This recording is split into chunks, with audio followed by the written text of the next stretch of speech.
Awesome. Well, thank you all for joining us today. My name's Cameron Law, and I serve as the Executive Director of the Carlson Center for Innovation and Entrepreneurship. And we serve as a regional hub and platform for providing approachable and accessible entrepreneurial education, community, and support to enable startup founders of all backgrounds to start and scale their businesses. And we're excited to have you join us today for this first session of the board development series, led by Kim Box, who's proudly one of our Carlson Center advisory board members.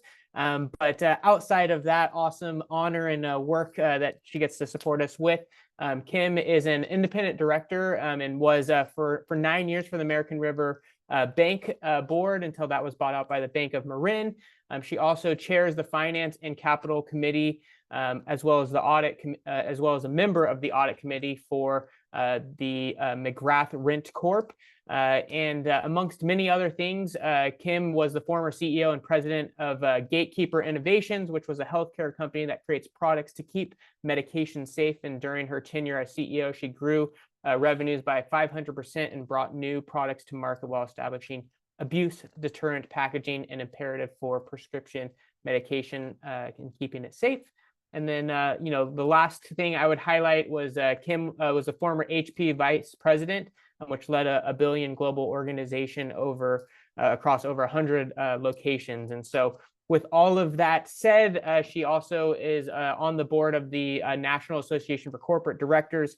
So we, have an expert in the field here that will be diving into our conversation today about startup board development and just boards in general. Again, this is a three-part series, so it'll be running for 3 consecutive Tuesdays from 11:30 to 12:30. We'll be finishing our last session with a panel discussion, and so we'll be announcing those board members or those panelists and board members here in the next coming days. And so we're excited to have you all join us. But with that, I'll turn it over to Kim to kick off in a second. But please do feel free to use the chat feature if you have any questions. I'll help bring those in for Kim, or use your raised hand feature, and we'll bring those questions in that way. And then to answer the question that I know I will get in the chat, as well as maybe a private message, is we are recording this session, so we will follow up with the recording, as well as a PDF version of the slides, so you will get access to the content. But we look forward to you being here and engaging in the conversation. And without further ado, I'll turn it over to Kim. And thank you so much for the time, energy, and expertise you'll share with us all today. Thanks, Cameron. It's really a pleasure to be here talking with all of you this morning. I really love this topic. It's near and dear to my heart. I spent the last 15, well, longer. I started on nonprofit boards. 25 years ago. I've served on 15 different boards, public, private, nonprofit. So I have a very variety of experience to depart with you or impart with you. So with that, I'm going to kind of give you an overview of what your responsibilities are as a board member, what the purpose and structure is, the board composition at the various stages of the company. Also a little bit about what's the difference between an advisory board and a corporate board, board recruitment, and then some parting thoughts. And you can ask questions in the chat, and we'll try to kind of filter those in. I'm going to have Cameron help with that, since I'll be focused on the presentation. But one last thing is, I'm not an attorney, and some of the things I'm going to cover with you will sound like legal areas. So it's a very broad brush, high level. But I do suggest when you start a company that an attorney is involved, because there's a lot of technical information that you need to structure. And I'm going to go over what that is so you can have an idea. Now, I don't know in the audience how many people have already started a company, have been on a board or anything. So I'm really approaching this from, you're starting your company, and here's some information you should know about what it means to have a company and a board of directors. And it really starts with the basic duty of care and duty of loyalty. These are actual legal responsibilities that you have when you become a director on a board of directors. Now, that doesn't matter if you're on a public company, a private company, or a nonprofit. there is a duty of care and duty of loyalty. And what that means is that you're going to act in good faith in the best interest of the company. You're going to be prepared and engaged. There will be minutes that are taken and recorded. And the minutes are super important because that helps protect you if there's ever something in the future that, well, it does a few things. One thing, it helps protect the board members by proving certain things happened and were decided upon and that there was the appropriate discussion. It also helps when you get to the point where you start fundraising. There's many of you probably know, I'm sure Cameron has another person presenting, or he presents due diligence and what's involved. And there's always a box for, hand over your board meeting minutes for whatever time period they're assessing the due diligence. And if you haven't been taking minutes, even if it's just, well, if it's you and one other person on the board, you need to record a very basic amount of information on decisions made and discussions that were had, especially when it comes to things that you might be changing. And we're going to talk about things like the bylaws and that type of thing. The second part is duty of loyalty. You must be loyal to the company and its shareholders, acting in their best interests, must not act in their own self-interest or engage in self-dealing. Sometimes this is a little bit confusing when you're the founder and that's just you. Obviously, if you're the only person, you're going to make decisions that are based on the company and what you're building, and you're not going to have others that you have to think about in terms of shareholders. But in the future, when you do have investors and shareholders, well, if you end up on a public board like myself, that's the whole name of the game, is acting in the best interest of the shareholders who have invested their money to support the company. But when you're early stage and you're the only person, or if there's two founders, obviously you're going to be acting in the interest of what you're building. So this really comes into the considerations of what would you be doing if you were making sure that you're making decisions that are going to best support the company itself. I think most people know that when you create a company, the company is its own entity. It's no longer just yours, it's the company. And I think it's a bit of a foreign concept when you're early stage, but it's something to really be careful and mindful of.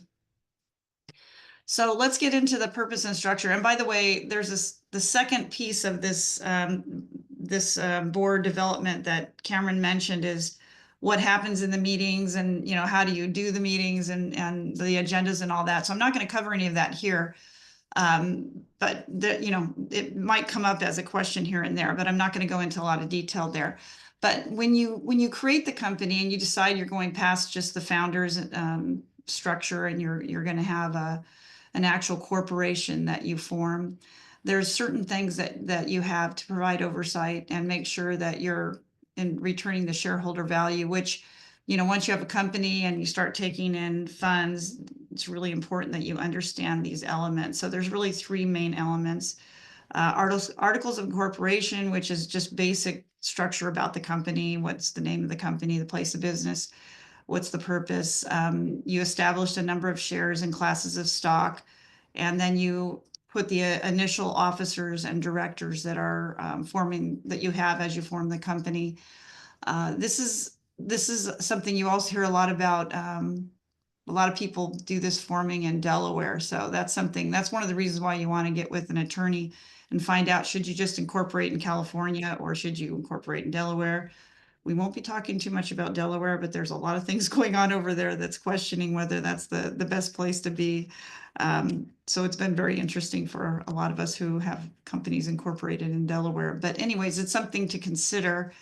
And there's a lot of different considerations when you look at number of shares and classes of stock. I've seen where people just start with, 1,000 shares. Other people start with 1 million because it makes it sound like there's a lot of shares, but it doesn't really matter, because the value of the company divided by the number of shares is where that starts coming into play. But anyways, a lot of considerations. And then the bylaws, company's bylaws, really structure what is the purpose of the company, how many directors are you going to have, when are you having a shareholder meeting that you'll have to put in there. It's held every, February or whatever it is. It also talks about the stock. It talks about the committees. The committees are on a private company, early stage company. There's not a lot of committees. It can even just be the whole board, but when it's a public company, you have to have an audit committee, a executive comp committee, and a nominations and governance committee. But with a private company and early stage, the committees can be pretty minimal. It also talks about officers. Are you going to have a chair? I'm sorry, are you going to have a CEO? Are you going to have a president? Are you going to have a COO? What are the various things that you're going to have? And in a young company, early stage, like folks on the phone, I'm guessing, you're going to start out with maybe even the chairman is the CEO, and maybe one other person becomes the treasurer and the secretary, some of the minimum things you have to have. That's how a lot of people get started. But as the company grows, those considerations become really important on how you structure it. Then indemnification and amendment of bylaws. This is really important. And one of the things I like to share right here is if you get asked to be on it, if somebody talks to me about, well, I'm thinking about joining this board, I want to become a board of directors, a director, and it could be a nonprofit or it could be a private company or a public company. But it's really important to understand the bylaws, and it's really important as a founder and company owner to understand the bylaws, because it talks about where all the power is in the company. And I discovered this as a lesson learned in one of the companies that I had joined at an early stage years ago, and found out that all the power was with the chair, which wasn't myself. And it was fine, but I didn't understand that years ago. So I'm just telling you, that's one example of bylaws and how important they are, that you understand the structure of the company. And when you're forming it, that you understand what it all means. It's not just a template you get off the internet. You got to go through it and really understand, because the nuances could really come back to be difficult. And the other thing is, it says in the bylaws, like you'll see something like 2 to 5 directors, and so you have to stay within that. If you go to 6 directors, you have to do an amendment of the bylaws, which is easy enough to do. But I've often talked to folks that are doing this, and they're like, "Oh, I didn't realize that you had to actually do that." And I'm like, "Yeah, you can't just do things that are outside your bylaws. If you do, and you're just 2 people, then yeah, maybe at that time it doesn't seem like it'd be harmful." But once you get past that and you start growing the company, growing the number of employees, bringing in investors, you really need to lock down and make sure that you're abiding by the bylaws and changing them as you need to. And then the third one is shareholder rights, and obviously very important when you bring in investors. It's everything. When it's a public company, you have to have really tight controls on all this, but even private companies, as they grow. So shareholder rights, voting power, where is the ownership? What are the rights to transfer ownership? How do dividends get distributed, if they're going to get distributed or not? Right to inspect the corporate documents. This is one that, and these are all things that you can tailor into the forming of the company. But a lot of people don't realize that a shareholder could come to you and say, "I want to see all your documents, all your financials." So this is kind of where all of that gets dialed in. And then they also have a right to sue for wrongful acts.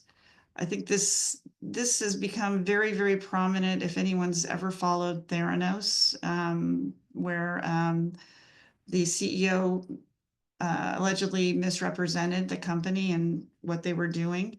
And there's been a lot of suits, and she's even gone to jail for misrepresenting what the company was doing. So that's a hugely extreme example, but I'm sure there's lots of smaller examples where an investor gets told a certain set of information, it doesn't happen. And when a company's young, everyone has their visions and what they're going to do. But how you word that and what you put in your documents and your agreements and things like that are super important, because the shareholders do have rights when you start taking in money. So Cameron, stop me if there's any questions or Yeah, anything like that. one just came in.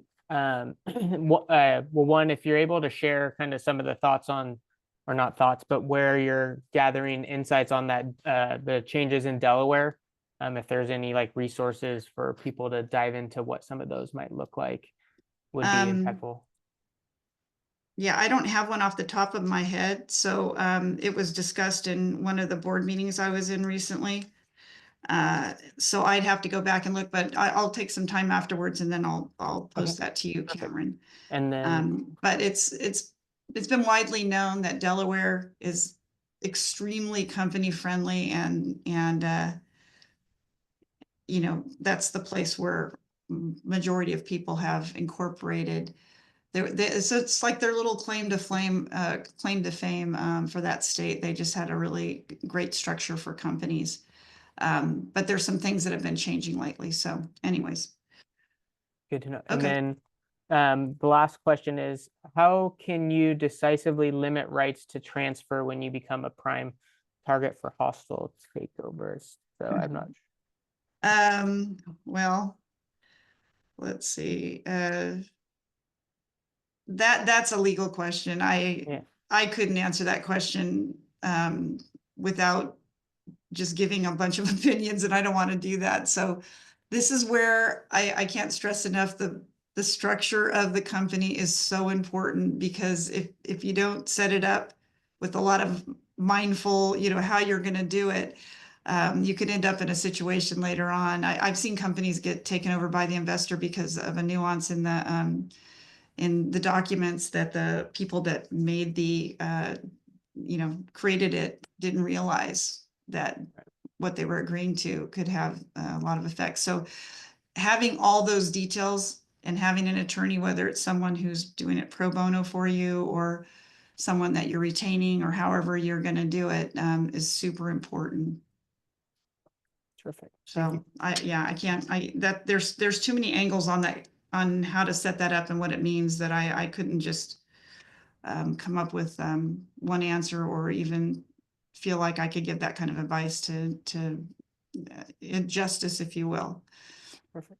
So, but these are good questions, and these are the things that you need to explore and be careful about when you're getting your company set up and as it moves through the stages, which is what we're going to talk about.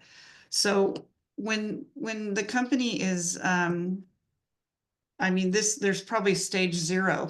You know, I have these stages set up, but you know, you start the company and there's founders, and even if it's just one founder or two, whatever money you put into it is, you know, you're starting that process of seeding the company.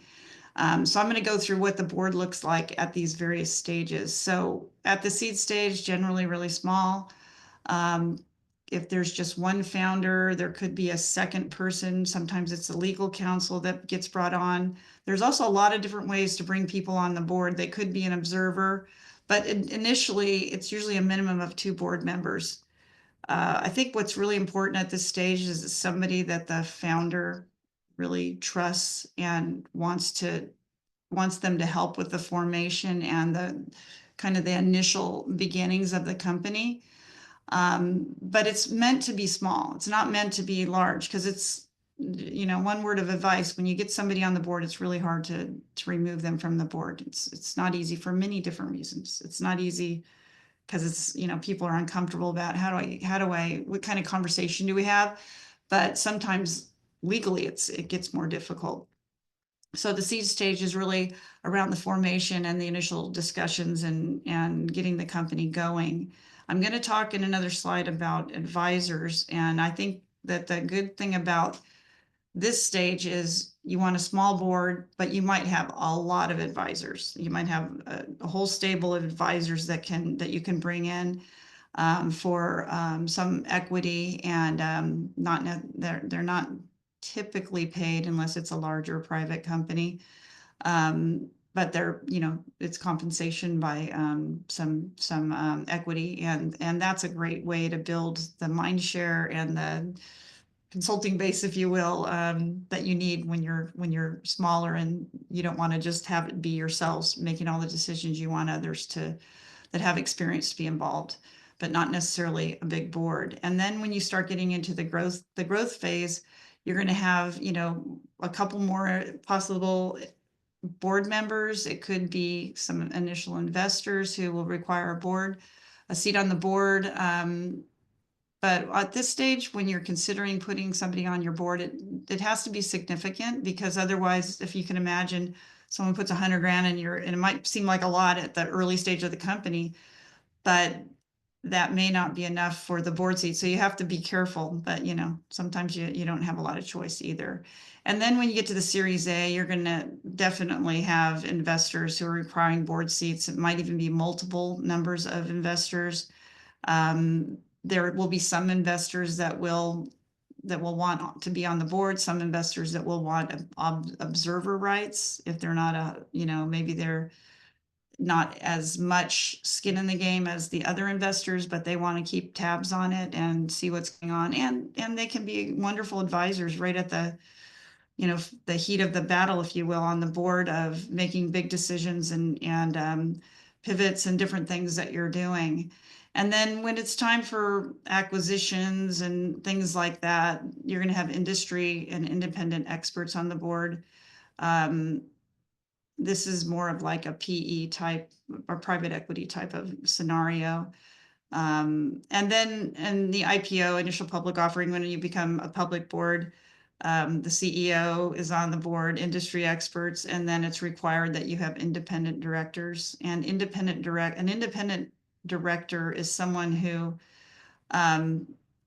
isn't like, it's not the CEO or somebody in the company that can make decisions that have a lot of personal benefit without being a little bit removed. And so in public companies, like the public company, I'm on a mid-cap public company, the CEO is one of the board members, but he's not considered independent. And then the rest of the board is independent. And there's times when just the independent directors meet, and different scenarios for that. So that's an SEC legal type of scenario. So anyways, now I'm giving you this view of different composition per stage, but you'll see every permutation. You'll see every permutation. And one of the things I have on here is that, you know, that when it gets to be the point where it's a public company, 7 to 9 directors is pretty common.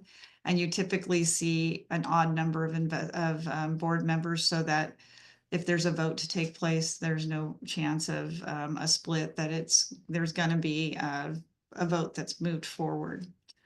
So kind of moving along pretty quickly here, because I want to leave a lot of time for questions. But if Cameron, if there's any other questions at this point, let me know.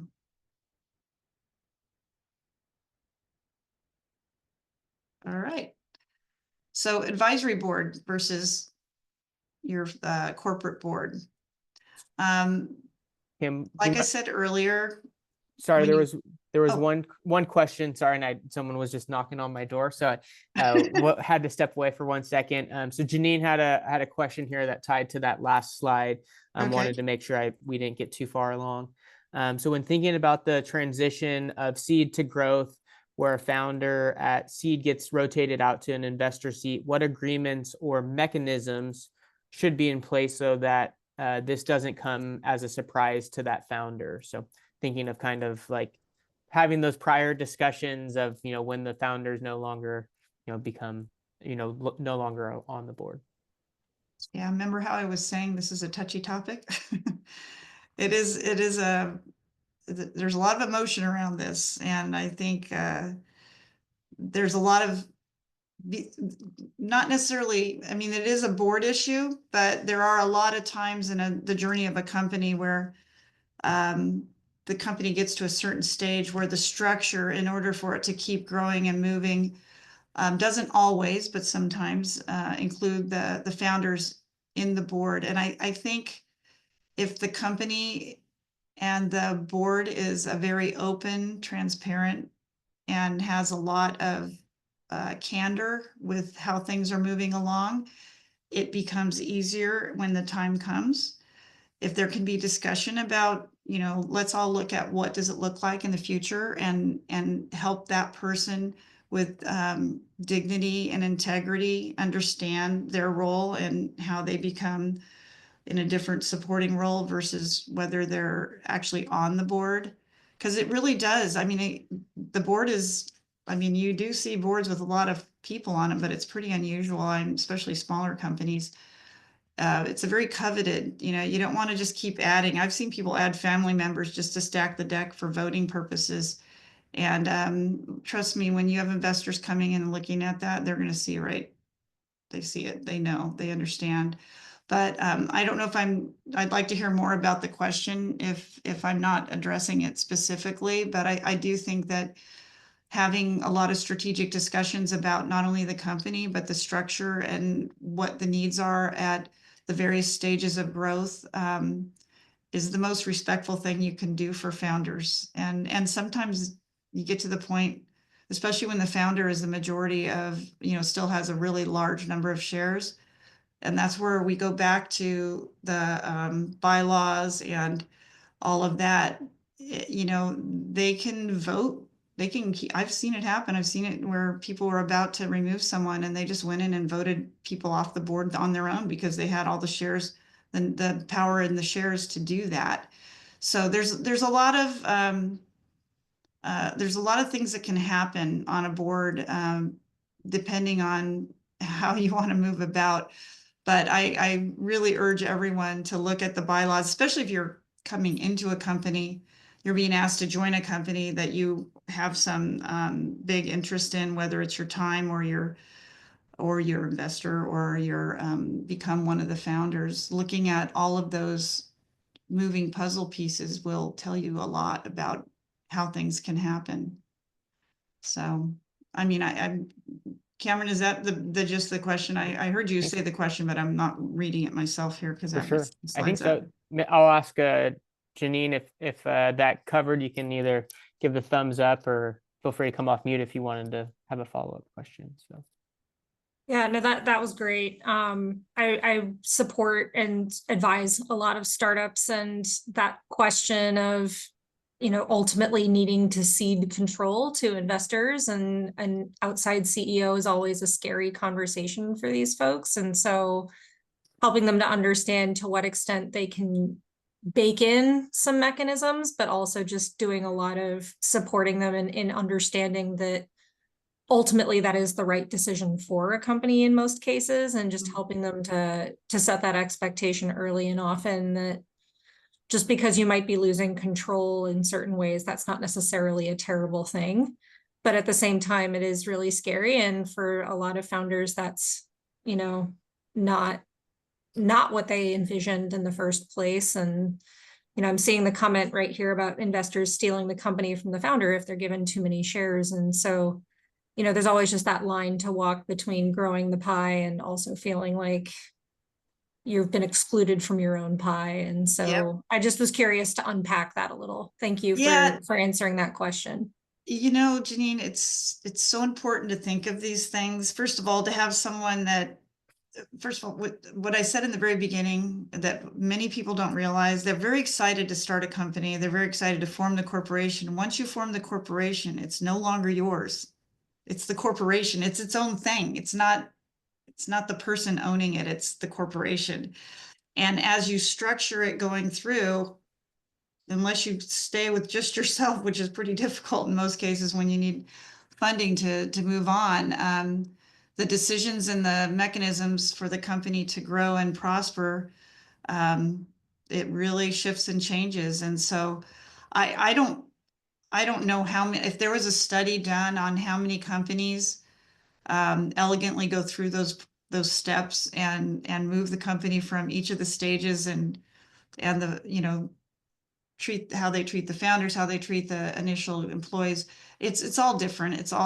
It changes all the time. So having open conversations along the way, helping the founders understand that there's a greater good at play is really important as well, because sometimes it takes that, you see it, I see it all the time. It takes that really big jump that takes new types of skills and experience to really take it to the next level, which is very exciting, but it's also very difficult for someone who's, it's their baby, you know? So the next area here is board versus advisory board. I mean, I love advisory boards at early stages, and you know how they get managed is really important. I've seen it done so many different ways, but when you're a board member or you're bringing on board members, like I described, you have a fiduciary responsibility of oversight and governance, and you're actually legally, I mean, you're held to this responsibility. If there's mismanagement of something going on in the company, the board is ultimately responsible, no matter if it's public, private, or nonprofit. So you want the board member to have a passion for what the company is striving to achieve. They need to be able to commit the time. They need to be willing to make introductions and connections, especially at the early stages. This is really huge. Also, the board of directors doesn't interfere with the company operations. Now, if it's an early stage company, the people on the board might be the operation. So, you know, there's a muddying of the waters there.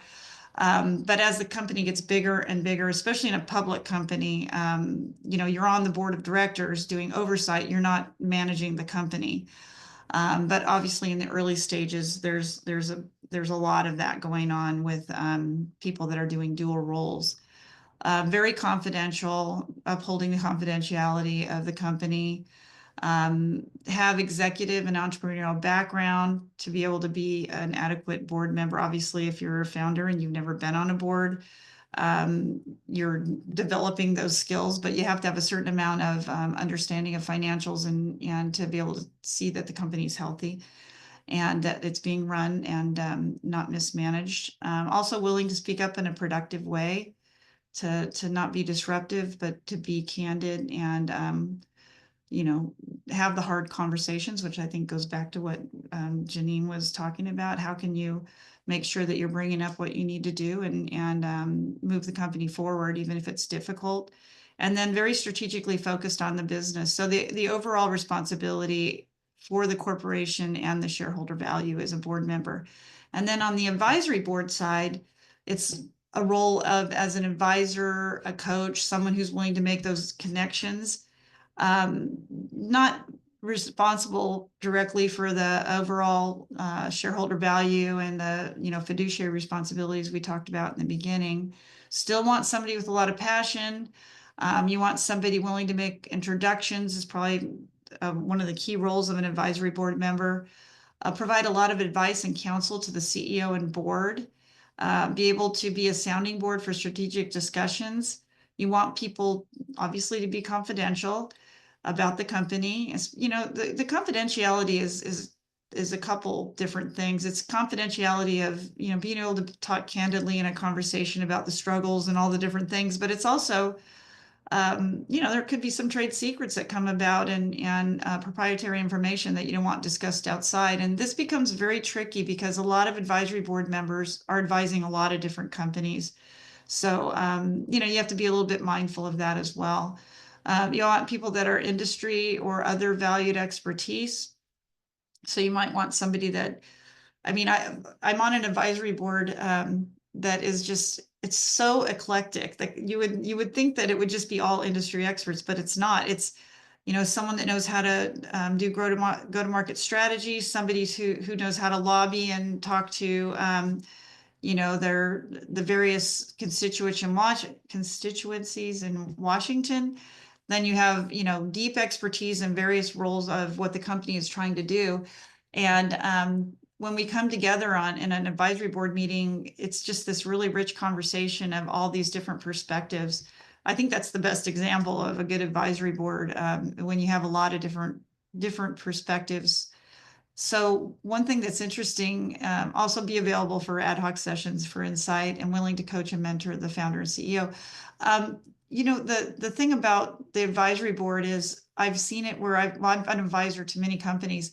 And sometimes people say, will you be an advisor? And they just want me on their slide. And then I rarely hear from them. I'm like, okay, I'm willing to give advice and meet and whatnot. And then I've seen others where there's some very standard advisory board templates for the actual engagement. You have to have I mean, some people don't, but I advise people to have a contract. It's a basic contract. It's very standard. And it'll usually say, you know, what they're going to do, and it'll say how much they're going to get retained for it, usually in equity. It'll also have things like not sharing proprietary information and that type of thing, giving out the secrets of the company, things to protect the company. But it's really important because it also will say things like provide, you know, meet at least 3 times a year, something like that. I mean, there's a minimum. Sometimes people put hours. But you know, it could be you want them to meet every quarter as an advisory board and or once a month, kind of like a board meeting, but with the advisors. And it's very different. It's all about strategic. What are our strategic objectives and how can we use these advisors that we brought together? So I think that at an early stage company, the advisory board is just so key. They usually have a lot of passion for what's being done. And yeah, there is some value to having names that people recognize in the industry you're in, but they should also be willing to, you know, come to meetings, or you should be able to call them, even go to meetings with you in certain cases where you might need somebody that has a certain amount of expertise to help along. So, you know, commitment to be available and have the capacity is important. So, anyways, I just think the advisory board is a really key role. And, you know, it's a good way also for people to get some experience as not a full board member, but being in a capacity of doing some strategic discussions and getting involved in a company that they have interest in. So that's the board versus advisory. I don't know if there's any questions on that. I think it's pretty straightforward, but again, you know, in the beginning, the board is very small and the advisory board could be very large, you know, many people. And then as time goes on, you'd see less and less of the advisory board side and more on the board side as the company matures. There was a question that came in. So thoughts on ballpark appropriate board members and advisory board member compensation, like at this time. So, you know, for example, like seed to Series A stage Yeah. companies, like what is that looking like? Yeah. Well, I mean, for a board member, if you think about the founders start, like typical corporation gets formed, there's 2 founders, or there might be a founder and a CEO, or a founder and a COO, or whatever the structure is. At that point, the stock that's been allocated in the initial forming of the company is going to be the decision between those 2. If they're 2 founders, it's going to be 50-50. If the founder is the majority and the other person's coming on in a little bit lesser capacity, or the founder wants to keep control, it might be 75-50. And then it'll be whatever the value of the company is at that point. If they're an investor, they don't get anything extra. Their investment is what got them on the board. So now there's many permutations to everything. So I'm just giving you, like you said, just ballpark. When you bring on advisors, the rule of thumb that I've heard, and I'm sure it's very different in many different cases, it's very different, but 0.25% equity of the company. But it could be very different. I mean, it could be less, it could be more. And the thing that's interesting about advisors is a lot of times people ask you to be an advisor and they'll give you, you know, 1,000 shares of stock or whatever. And a lot of times it's not time. It'll say it starts on this date, but there won't say it lasts for 12 months. There's a lot of structure around. I mean, some people are really good at this stuff, so they do put a lot of structure around. And some advisors, as the company gets bigger, it gets more serious on how the comp is structured and those types of things. And I've seen advisory boards for, you know, companies that have, you know, solid high revenue. Will bring on an advisor and put them on retainer of some sort, you know, 5-10K, maybe more if it's a large company, but that's not as typical, especially on an early stage company. An advisory board is just a certain amount of equity. So I think I covered most of that. You got it. Sounds good. So on the next one, and then we'll have some time for questions here, more questions if there are any. Board recruitment. So when you're looking for a board member, you're looking for, like I've been telling you, I already described board member versus advisory. You pretty much for both, you want a cultural fit for the company. And that's not to say you don't want diversity of thought or even personality and perspective and life experience. You want a good cultural fit, but you want it to be somebody that has a different way of thinking as well. Someone you trust and enjoy working with, someone who's credible. They're not just somebody you're putting on the board that doesn't have the experience to show up as somebody could get up in front of investors and say, here's why this person's on the board.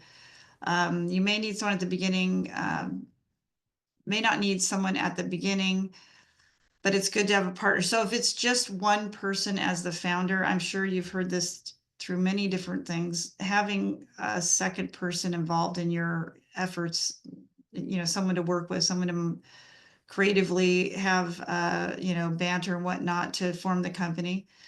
But, and like I said, once you form the company, it's usually 2 directors. So you're kind of forced to have a second person as well. But you keep the board small, utilize the advisory board. I've already talked about that. Best to have an odd number. So for voting purposes, build diversity of the board. You want to have people that have different experiences, different thought processes, depending on what you're building. If you told me your company, like, I don't know, if it's a medical device company, you want people in the healthcare space, but you also want people that might have some other experience of growth that's similar, that could bring some different perspectives and creative things. So you need different stages, different directors at different stages. And then for the advisory board, somebody who can add value to what you're striving for. Also, connections are huge on the advisory board. Someone who's willing to, a lot of people are, really well connected, but are they willing to actually call and make those connections and do those introductions? Trust me, I've brought advisors on. They're very reluctant to do that. They really need to know what they're getting into, and you really need to stress to them that that's part of their commitment. Also a lot of diverse backgrounds, insights for investors, company regulatory if needed. Obviously, if you're in medical device, there's a lot of regulatory, or if you're in all kinds of other industries. And then someone who builds a credibility so that when you look for investors, they can look at your advisory board as another way of supporting your mission and the ability to be successful. Someone who's had success in the industry is really key. That's huge. And then also someone you might want to learn from. So somebody that you think, this person has done this before, or they have some sort of skill that you don't have that could be a way to mentor you and help you grow. I mean, that's really important. So bring people in that you like to work with. So obviously. And then the last thing, I'm just going to wrap up so we can go into questions for the last 10 to 15 minutes. Make sure you have D&O insurance. I didn't talk about that at the beginning, but once you form a board, directors, I would never join a board that doesn't have D&O insurance. I don't care how small the company is, because once you get on a board, if something goes wrong and someone sues you, the D&O insurance is what protects the directors. I mean, if you're doing everything fiduciarily that I described in the beginning, doing everything right, making decisions on the best of your ability and not in self-dealing, then, you'll be okay. But having that insurance for who knows what is really important. Build the diversity of your board so you have different perspectives in industries and skills. Like you want operational people, you want financial people, you want, you have to have all those different aspects, and that fits in the culture of your company. Surround yourself with innovative and high integrity people. You're going to spend time with your board on you want to spend time with your board on strategic discussions. You might even bring people that aren't part of your board in those strategic discussions to augment areas that you're thinking of. And then if someone's not working out, address it quickly. But it's really hard. Well, be careful who you put on the board. And then if it doesn't work out, try to deal with it as swiftly as you can. So be very careful how you build the board, because it could come back to be a, you know, a problem in the future if you didn't take the time in the beginning. So those are just kind of the overall thoughts. And then I'm just going to put up here what the next workshop's going to be, just for, oh, and I don't think it's March 20th. That's the wrong date. So I don't know, Cameron has the date for that, but let's just go ahead. I'm going to take this down, and so we can I'm going to stop sharing so we can just have Yeah. you know, a discussion with all of us, so I can see everyone. But basically the next one is all about, you know, what's the board meeting? What's the calendar look like? Typical agenda, who attends, beyond the board members? What does a board packet look like? And then board versus advisory, and then how to effectively communicate and engage your board. So that's going to be the next session. Terrific. And that will be April 15th at 11:30 again with the same Zoom link. So we'll see you back here next week, same time. But with that, we'll transition to any questions that you all have. Looks like there was a comment in the chat from Dan around kind of board members and fiduciary advisory board should be willing to talk to potential investors as part of their investors' due diligence. So, you know, as they're going through that process of trying to dig in deeper your company, being open to those conversations. So that's kind of where, if you have someone as a nice face on your slide and they're not actually an advisor, that could come back to bite you. Awesome. Well, any other questions, comments? I'd love to hear what you all have. Or any other advice. That was a good add in there from Dan. Any other comments or experiences people have had with starting up their companies? It's, you know, this is, if you had 5 people present today, you'd hear all different things. This is based on my experience, but there's so many experiences, a lot of nuances. I think it's just a comment, Kim. I think it was a real good presentation. I think your advice is what I common tell founders also, is it's much harder to ask somebody to leave a board than it is to invite them on the board. So they have to be really, really careful about that. Yeah, especially when there's skin in the game, and leaving the board means that that's going to change. It's, even if it's people, you know, some people want to stack it with friendlies so that they can get what they want, even when there's more other stakeholders involved in the board, but that's not going to last. Eventually that's going to change. So bring them as advisors, as a way to bring more people involved if you can. So there's a comment question in the chat. Sometimes people need co-founders. What is your point or view about this? So it's the needs for co-founders. Well, I think that's really important. I hear that a lot, that that advice when someone is early stage and they've had this really great breakthrough idea, but they get past to a certain point where they can't just be on their own. They need people with skills they don't have. So looking for a co-founder, and an example, a really simple example of that is somebody has a great idea for a new app and they're a developer and they're highly skilled at that, but they may not have the business acumen to do the other pieces of the company. So someone might bring on someone who understands what they're doing, but also can add value and compensate for the areas that they don't have the skills for. I mean, that's super key. And also, you know, different balancing personalities, somebody who's just super visionary with someone who's really grounded. You know, find a co-founder that is not just like you. Otherwise you haven't really expanded the talent like you need to. So yeah, that's really a co-founder. And again, you know, I know this for a fact. You spend more time with a co-founder than you do with your own family in many ways. So you gotta choose wisely. Another question: is it important to have business and technical profile to start as founders? By profile, do you mean like experience?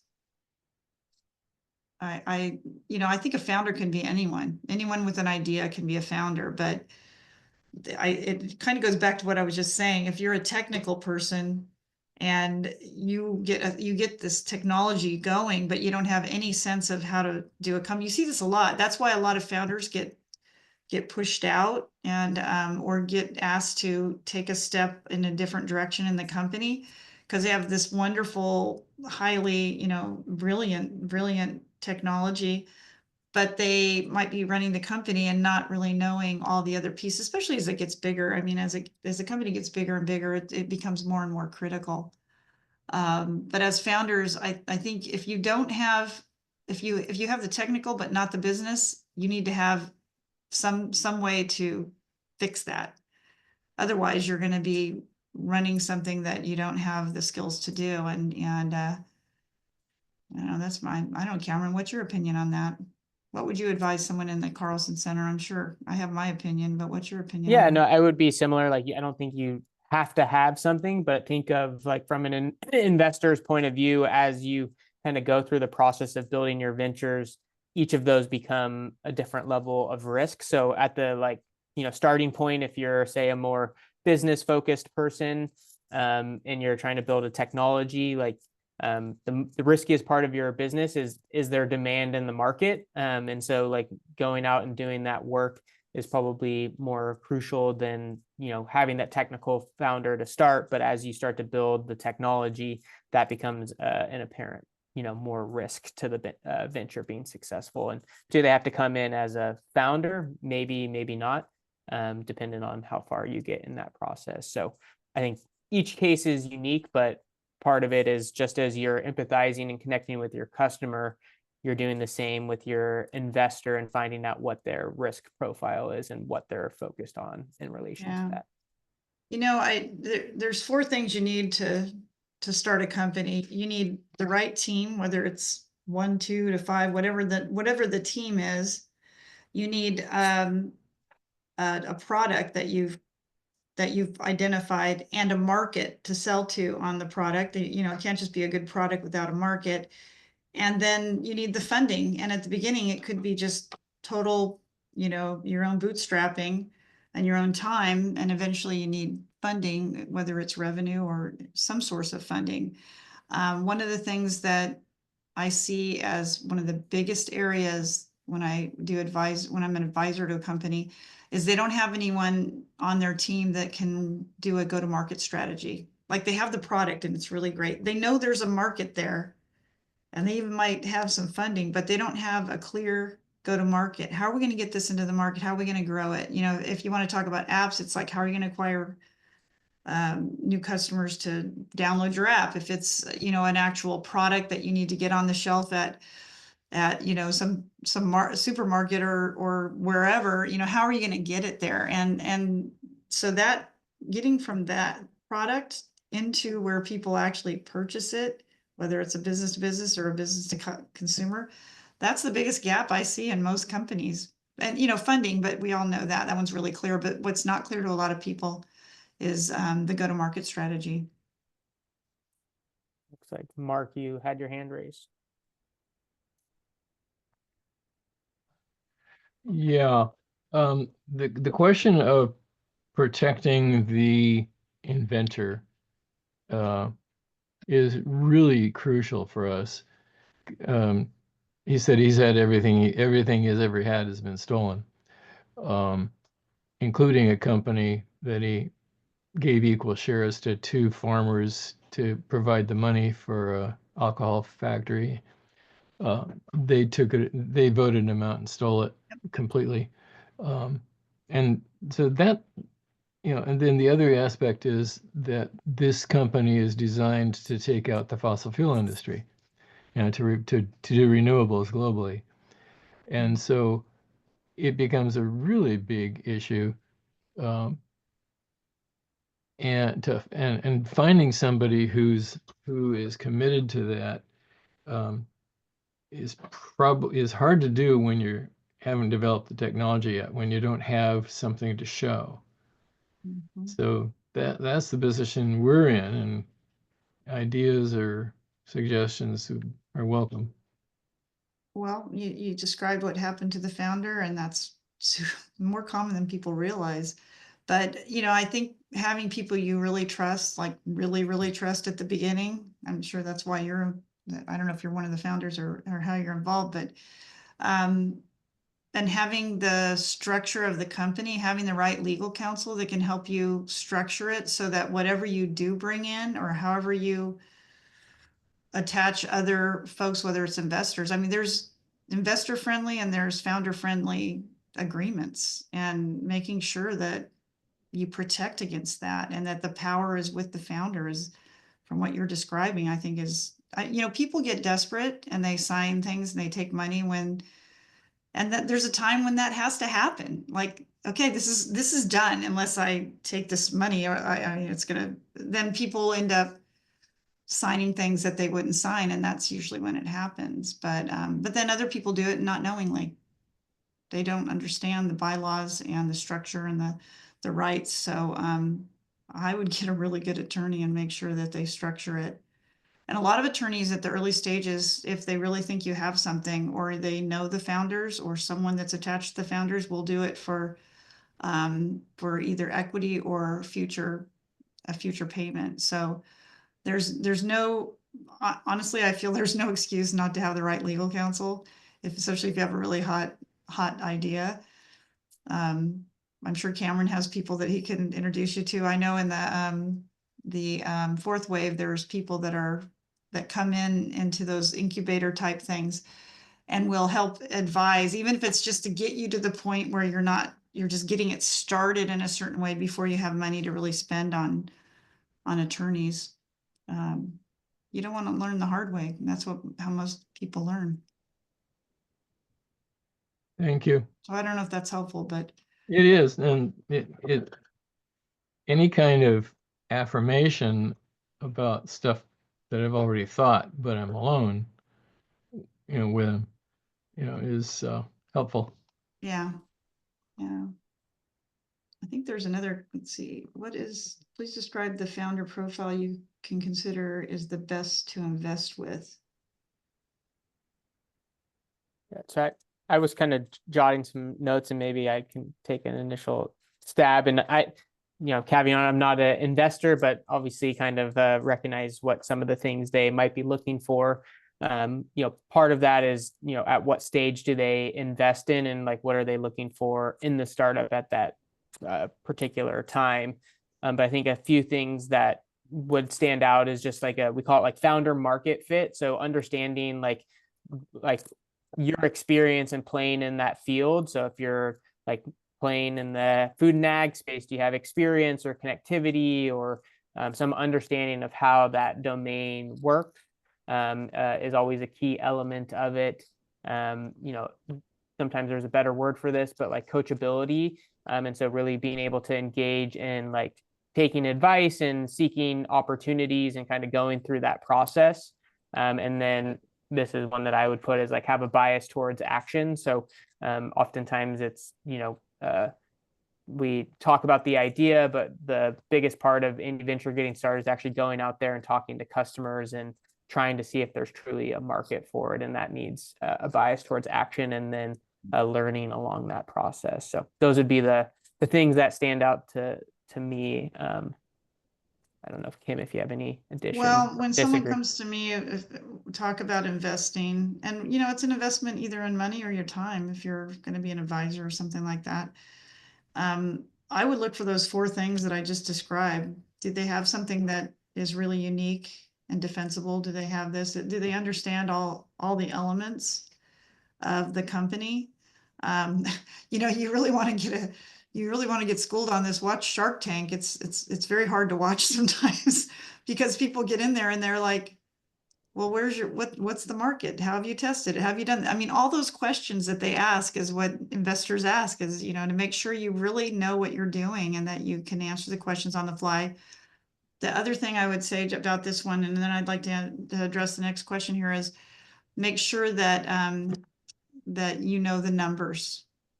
I mean, if someone came to me to invest and I said, what's your revenue? When are you going to get to break even? And they just kind of look at you like, what? I mean, you have to know those things. There's like a certain set of things that you just have to know if you're a founder and you're running the company.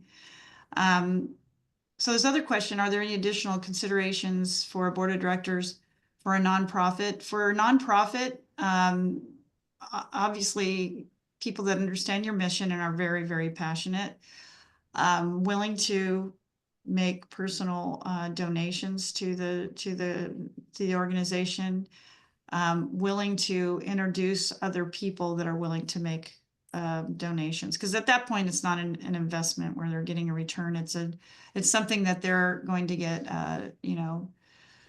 something that they feel very passionate about. So when, I've served on many, many nonprofits, and it's always yeah, that's good, time, talent, and treasures, willing to make the connection.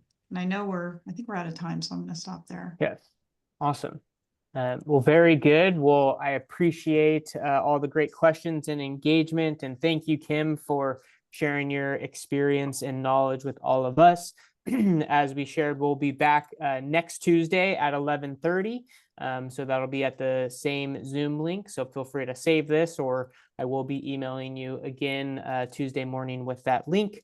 But we will be following up with the recording of this as well as a PDF version of the slides. So we appreciate you coming and engaging. If there's other founders or entrepreneurs in your network that should be here, please feel free to share that Zoom link, and would love to have them join us. So thank you all, and we'll see you next week. All right. Thanks again, Kim. Bye-bye. All righty. Bye-bye.